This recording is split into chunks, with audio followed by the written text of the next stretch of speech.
Today is the 18th of December and today's unboxing is Tickled Pink Planning number 9.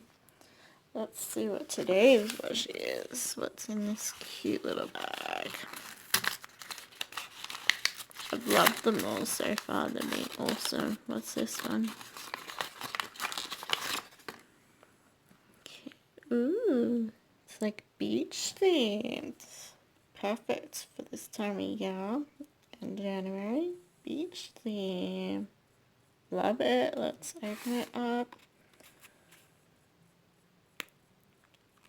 Perfect. There's not really that many beach themed washies out there. Is there? So this is like the first one I've sort of really seen beach theme. Oh, this little sandcastle and everything, and the sandcastle's like gold foil.